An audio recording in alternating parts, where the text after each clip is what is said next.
AI 시대, 당신은 어디에 서 있습니까? AI가 뭘 할 수 있는데 나랑 상관없어라고 생각하시나요? 2024년 AI는 이미 우리 삶 깊숙이 들어와 있습니다. 챗GPT 열풍은 단지 시작일 뿐, 전 세계 기업들이 AI 기술 선점을 위한 치열한 경쟁을 펼치고 있습니다. 마이크로소프트, 구글, 테슬라, 심지어 삼성, 네이버, 카카오까지. AI가 바꾸는 미래가 궁금하다면 926번째 책 추천, AI 사피엔스. 저자 최재봉 성균관대 부총장. 베스트셀러 포노 사피엔스 저자. 대한민국 4차 산업혁명 분야 최고 권위자.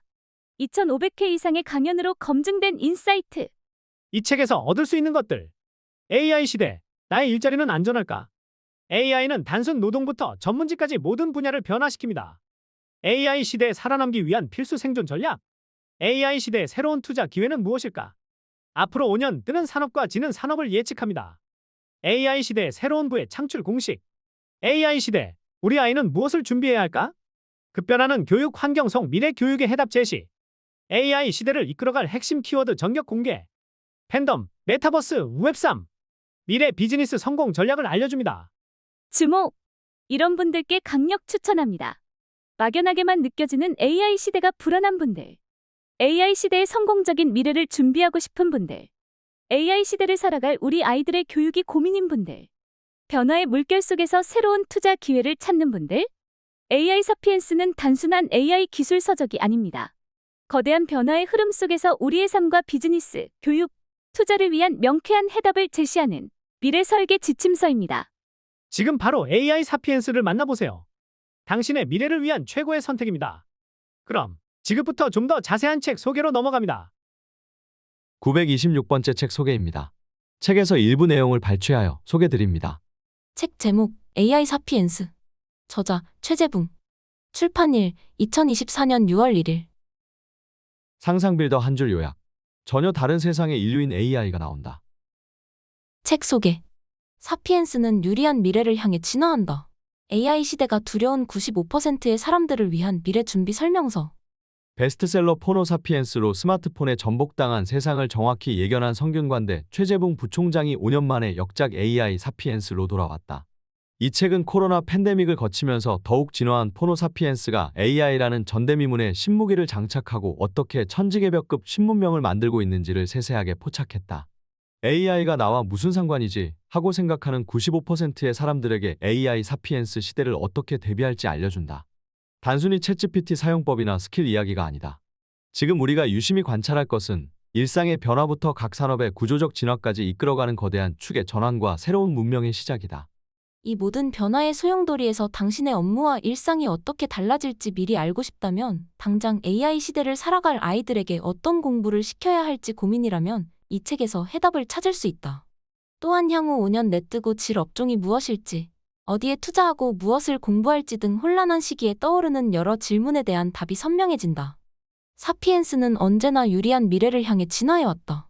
이미 온 AI 시대에 대한 막연한 불안과 걱정 역시 이 책 속 지혜와 인사이트를 통해 기대와 확신, 용기와 의욕으로 변화할 것이다. 저자 소개. 저자 최재붕. 경영 컨설턴트. 4차 산업혁명과 팬데믹이라는 인류의 문명사적 변화 속에서 삶과 비즈니스의 미래를 탐색하는 공학자. 비즈니스 모델 디자인과 공학의 융합, 인문학, 동물행동학, 심리학과 공학의 융합 등 학문 간 경계를 뛰어넘는 활약을 이어가고 있는 명실상부 국내 최고의 4차 산업혁명 권위자이다. 성균관대 기계공학과와 동대학원을 졸업하고 캐나다 워털루 대학교에서 기계공학 석사와 박사 학위를 마쳤다. 20만 독자가 열광한 베스트셀러 포노 사피엔스를 통해 스마트폰 이후 등장한 신인류에 의해 인류의 삶이 통째로 바뀌는 문명사적 변화가 도래했음을 설파하며 문명을 읽는 공학자로 널리 알려졌다. 2014년부터 기업, 정부기관, 교육기관 등을 대상으로 4차 산업혁명과 포노 사피엔스에 관한 강연을 2,500회 이상 해오면서 새로운 인류 문명이 일으키고 있는 혁명적 변화와 실상 그리고 새로운 문명에 당면한 혁신 방안을 제시해오고 있다. 책에서 얻은 내용. 새로운 문명의 표준을 만드는 AI 사피엔스의 권력, 마켓, 팬덤, 세계관. 챗GPT 열풍이 한바탕 휩쓸고 지나간 2023년 이후 AI가 전 세계 자본과 인재를 블랙홀처럼 빨아들이고 있다. AI 시대의 총화 오픈 AI를 비롯해 마이크로소프트, 엔비디아, 구글, 메타, 테슬라, 애플 등 세계적인 기업들이 모두 AI 대전에 뛰어들었다. 2019년 베스트셀러 포노 사피엔스로 스마트폰에 전복당한 세상을 정확히 예견한 성균관대 최재붕 부총장이 5년 만에 역작 AI 사피엔스로 돌아왔다. 이 책은 코로나 팬데믹을 거치면서 더욱 진화한 포노 사피엔스가 AI라는 전대미문에 신무기를 장착하고 어떻게 천지개벽급 신문명의 표준을 만들고 있는지를 세세하게 포착했다. 과거의 스마트폰이 그러했듯 이미 AI는 사피엔스의 표준적인 삶의 방식을 바꿔가고 있다. 도대체 AI가 나와 무슨 상관이지? 내 일과 비즈니스에, 자녀의 미래에 어떤 영향이 있나? 이런 고민을 한 번이라도 해봤다면 이 책은 뭔가 불안하고 막연한 95%의 사람들에게 AI 사피엔스 시대를 어떻게 대비해야 할지 정확히 알려준다. 단순히 챗GPT 사용법이나 스킬 이야기가 아니다. 지금 우리가 유심히 관찰할 것은 일상의 변화부터 각 산업의 구조적 진화까지 이끌어가는 거대한 축의 전환과 새로운 문명의 시작이다. 마케팅, 유통부터 자동차, 전자, 건설, 법률, 행정, 콘텐츠까지 AI 사피엔스들이 살아갈 각 산업의 미래는 어떤 모습일까? AGI 범용 AI를 넘어 ASI 슈퍼 AI의 시대가 오면 인간은 AI에게 금붕어 취급을 받을 것이다. 소프트뱅크 손정혜 회장의 말이다. AI는 노동의 정의를 바꾸고 일상과 산업을 대대적으로 개편하는 중이다. 체감이 늦을 뿐 이미 자명한 사실이고 문제는 그 속도다. 각계 전문가들은 그 속도가 상상 이상으로 빠를 것이라고 경고한다. 그렇다면 당장 우리는 무엇을, 어떻게 준비해야 할까? 최재붕 부총장은 4차 산업혁명 관련 강연을 2,500회 이상 해왔으며 미래를 어떻게 대비해야 할지 고민하는 거의 모든 기업과 산업군에서 섭외 영순위로 꼽히는 융합 전문가이자 비즈니스 모델 디자이너다. 수많은 사례 연구와 현장의 성공 사례로 검증한 그의 깊고 넓은 인사이트는 언제나 청중의 감탄을 자아냈다. 이번 책 역시 단순히 AI를 어떻게 쓰라는 이야기가 아니다. 산업별 분야별로 AI 태풍의 진로를 예측하고 반발짝 먼저 가서 비즈니스의 길목을 선점하는 최고의 인사이트를 구체적으로 담았다. 산업, 투자, 교육의 변화, 소비와 마켓의 혁신, 새로운 부의 창출, 이제 인간이 사는 방식은 이것뿐이다. 그중 하나가 AI로 더욱 견고해진 팬더스트리 팬덤 플러스 인더스트리의 부상이다. 업종을 막론하고 이제 AI와 팬덤에 올라타지 않고는 아무것도 할 수 없는 시대다. 바야흐로 포노 사피엔스가 AI 사피엔스로 진화해 메타 세상에서 팬덤으로 호흡하게 된 것이다. K-드라마와 먹방 유튜버가 만든 냉동 김밥의 대유행은 메타 세상의 소비 생태계를 정확하게 보여준 모범답안이다. 기획부터 판매까지 오직 디지털 세대만 겨냥한 원소주의 성공 역시 팬더스트리의 구조를 영리하게 간파한 결과다. 결국 구독과 좋아요가 새로운 비즈니스 모델의 핵심 동력이 되어 웹3까지 확장되는 것. 이 책은 그 구체적인 비즈니스 모델 설계 과정을 가상의 라면 신제품 개발 프로젝트를 예로 들어 자세히 설명한다. 그 외에도 각 산업계 최고 기업들이 AI를 어떻게 활용하고 그 수준은 어느 정도인지를 종횡으로 훑어 보여준다. 모든 것을 소비자 경험에 맞춘 삼성전자의 혁신, 전통의 중공업체조업 기업에서 소프트웨어 기업으로 변신 중인 HD현대와 현대차의 도전, 건설업의 정의를 바꾼 SK건설, 고교 교육의 난제를 AI로 해결한 엘리트 오픈스쿨. 이 모든 변화의 소용돌이에서 당신의 업무와 일상이 어떻게 달라질지 미리 알고 싶다면 당장 AI 시대를 살아갈 아이들에게 어떤 공부를 시켜야 할지 고민이라면 이 책에서 해답을 찾을 수 있다. 또한 향후 5년 내뜨고 질 업종이 무엇일지, 어디에 투자하고 무엇을 공부할지 등 혼란한 시기에 떠오르는 여러 질문에 대한 답이 선명해질 것이다. 그런데 대한민국 국민 중에 이렇게 무서운 속도로 AI 시대가 오는 게 반가운 사람은 몇 명이나 될까요? 아무리 많이 잡아도 전체의 5%가 채 되지 않을 것 같습니다. 다들 어떠신가요? AI 시대가 시작되었고 변화의 속도도 엄청나다고 하는데 준비는 잘하고 있나요? 어떻게 해야 앞으로 1에서 2년, 아니 좀 더 먼 후에서 10년 후의 미래를 잘 준비할 수 있을까요? 이 책은 바로 이런 보통 사람들, AI 시대가 두려운 95%의 사람들을 위한 미래 준비 설명서입니다. 오래 사는 인류는 오래 일해야 합니다. 그러려면 언뜻 나와 관련 없어 보이는 AI 시대에 대해 근본적 변화 요인을 이해하고 인류의 문명사적 변화 관점에서 바라보고 받아들여야 합니다. 단편적인 기술이 아니라 근원적 문명의 변화라면 결국 개인의 삶에도 개입하기 마련이니까요. 우리가 스마트폰의 부작용을 그렇게 비판했지만 결국은 스마트폰 기반의 문명이 새로운 인류의 표준으로 정착하고 말았습니다. AI도 같은 현상이 일어날 것이 분명합니다. 그리고 더 빠르고 더 충격적일 것도 분명합니다. 엔비디아도 발 뻗고 나섰습니다. 사실 생성형 AI 산업의 부상으로 가장 큰 혜택을 본 건 AI 반도체 대표 기업 엔비디아입니다. 생성형 AI를 개발하려면 엄청난 양의 데이터 학습이 필요한데 그만큼 학습의 속도가 중요합니다. 엔비디아가 개발한 GPU가 바로 이 학습에 최적화된 프로세서입니다. 일반 CPU에 비해 100배에서 1000배 빠른 속도를 자랑합니다. 당연히 비싼 가격에도 날개 돋친 듯 팔려나갔고 시가총액도 3천조 원을 훌쩍 뛰어넘어 세계 3위까지 올라섭니다. 코스피 전체 시총보다 높은 6번째 기업이 되었습니다. 최근까지도 GPU는 돈을 줘도 못 사는 품귀 제품입니다. 우리나라 SK하이닉스와 삼성전, 자해 매출을 견인하는 GPU용 메모리 HBM도 덩달아 품귀 현상을 빚을 정도입니다. 그러니 GPU 시스템은 하나에 1억 원이 훌쩍 넘습니다. 수많은 기업들이 생성형 AI의 GPU 시스템을 쓰고 싶어 하니 당분간 돈을 쓸어 담을 일만 남은 겁니다. 생성형 AI는 대규모 데이터 학습을 기반으로 하기 때문에 고유의 플랫폼을 보유하고 있어야 합니다. 데이터 주권을 확보해야 한다는 뜻이죠. 그래서 일본이나 유럽에서는 관련 분야 연구나 서비스 개발이 미미합니다. 일본이나 유럽은 국민들의 디지털 활용도 활발하지 않고 고유의 플랫폼도 갖고 있지 않아 대규모 학습도 용이하지 않습니다. 최근 데이터 주권에 이어 AI 주권이라는 개념이 등장하기 시작했는데 그러고 보면 우리가 네이버나 카카오 같은 우리나라 고유의 국민 플랫폼을 보유하고 있다는 게 얼마나 다행인지 모릅니다. 고유의 플랫폼이 없다면 AI도 없고 AI가 없으면 미래도 암울합니다. 우리나라 플랫폼을 다시 봐야 하는 이유입니다. 우리나라 기업으로는 네이버가 가장 앞서 있으며 한국어 학습에 특화된 서비스 하이퍼클로바엑스를 2023년 8월에 출시해 개인과 기업의 다양한 비즈니스 모델로 제공하고 있습니다.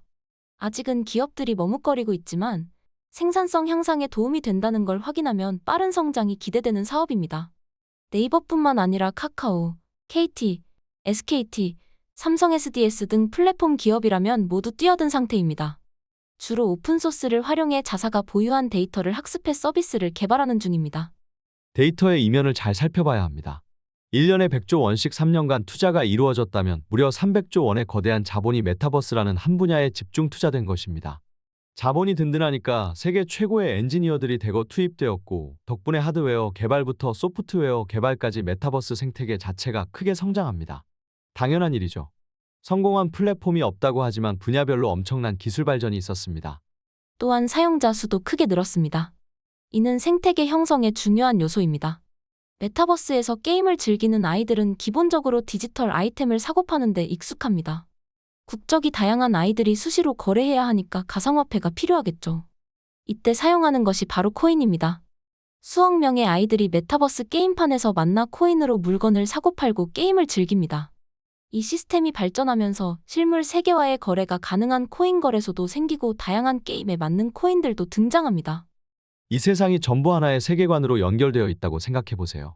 누군가 김밥이 나오는 웹툰을 그리고 인기가 올라가자 누군가는 그 안에서 등장하는 김밥 먹는 방송을 합니다. 시키지도 않았는데 말이죠. 누군가는 그 현상을 보고 용기를 내어 냉동 김밥을 개발하고 누군가는 그걸 사줄 거라는 기대를 품고 엄청난 양을 수입해 슈퍼마켓에 깔아봅니다. 그리고 예상치 못한 대박을 만들었죠. 이 모든 신기한 현상이 다 하나의 시스템에서 작동하는데 하라고 시킨 사람도 없고 영업이나 광고를 하러 뛰어다니지도 않았습니다. 각자 알아서 움직였을 뿐입니다. 유명한 만화가인 이현세 작가는 지금까지 무려 4,000편의 작품을 그렸다고 하는데요. 이걸 지금 생성형 AI로 학습시키는 중이라고 합니다. 이제 다음 작품부터는 스토리라인만 고민하면 이현세 작가가 그렸던 화풍에 따라 아주 빠르게 작품을 완성할 수 있습니다. 그렇다면 인력을 대폭 줄일 수 있는 거네요. 과거에 10명이 하던 일을 5명이 하고 50명이 하던 대형 프로젝트도 10명이면 충분합니다. 과거에 대규모 인력을 고용해 운영해야 했던 회사가 1인 스튜디오로도 충분히 업무를 소화할 수 있게 된 겁니다. 그렇다면 1인당 돌아가는 이익 규모도 훨씬 커지네요. 초기 투자 비용도 대폭 낮출 수 있습니다. 큰 사무실 임대도 필요 없고 재택근무로도 충분합니다. 이렇게 되면 큰 오버헤드 비용을 감당하기 위해 굳이 거액을 주는 프로젝트만을 고집하지 않아도 되는 겁니다. 물론 비싸게 받으면 이익이 커지니 좋기는 하겠지만 지금처럼 생존의 문제는 아닌 겁니다. 그렇게 되면 협업을 하고 싶은 기업들도 늘어날 겁니다. 더 많은 기회가 시장에 열리는 거죠. 실패를 두려워하지 않는 도전이 더욱 많아질 수 있는 환경이 형성됩니다. 실패해도 거액을 까먹어 신불자가 되는 건 아니니까요. 이현세 작가가 GPT를 이용해 자신의 작품을 학습시킨 AI 앱 서비스를 만들면 다른 사람들에게 판매도 가능합니다. 또 다른 수익도 올릴 수 있습니다. 웹툰을 직접 그릴 수는 없지만 작품을 만들어보고 싶은 사람이 있다면 까치와 엄지를 주인공으로 쓰게 하고 로열티를 챙기는 방법도 있겠죠. 이런 식이면 아침 드라마를 학습한 AI 서비스도 판매가 가능하겠죠? 소설만 학습한 서비스, 시만 학습한 서비스, 노래 가사만 학습한 서비스, 마케팅 문구만 학습한 서비스 등등 GPT로 학습한 서비스를 무궁무진하게 개발해서 수익을 창출할 수 있습니다. 이것이 샘 올트먼이 원하는 GPT 스토어의 수익 모델입니다. 무르익기만 한다면 애플처럼 황금알을 낳는 시장을 갖게 되는 겁니다. 어디 내가 얼마나 맛있나 보자라는 환한 마음으로 맛을 봅니다. 그러니 좋은 평가가 쉽지 않습니다. 보통 독특하긴 한데 그렇게까지 좋은지는 모르겠어요. 그 돈 주고 먹을 건 아닌 것 같아요. 등 부정적 의견이 쏟아집니다. 그런데 왜 판매에는 문제가 없었을까요? 괜찮습니다. 어차피 이들은 댓글을 달지 않으니까요. 이들은 SNS를 통해 바이럴을 일으키는 소비 세대가 아닙니다. 디지털 세대가 주로 참여하는 커뮤니티에 가입해 본 적도 없고요. 정치 관련 신문기사나 유튜브에 댓글 다는 게 전문입니다. 소비 트렌드에 영향을 미치는 댓글 파워가 없다는 뜻입니다. 물론 5060세대를 겨냥한 제품이라면 달랐을 수도 있겠죠. 그런데 아시다시피 실버 세대를 겨냥했다는 제품이나 서비스 중에 그렇게까지 엄청난 인기를 끈 경우는 거의 없었습니다. 원소주의 성공 사례에서 확인할 수 있듯이 팬덤을 디자인하려면 MZ세대, 더 나아가 잘파세대가 원하는 좋은 경험을 디자인하고 이를 비즈니스 런칭부터 마케팅, 광고, 세일즈까지 아주 디테일하게 기획해 추진해야 합니다. 그렇게 하려면 그 일 자체를 이들 세대가 주도하는 게 중요합니다. 과거처럼 경험 많은 부장님과 이사님이 그들의 기준을 적용한다면 실패하기 십상입니다. 2010년 메타 세상의 세계관을 기반으로 삼성출판사의 아이들 교육 철학을 반영해 설립된 회사가 더 핑크퐁 컴퍼니라는 겁니다. 불과 수십 년 사이 우리는 전 세계 아이들이 열광하는 콘텐츠 기업을 갖게 되었습니다. 디지털 대전환이 아니었다면 상상도 할 수 없던 일이 현실이 된 것입니다.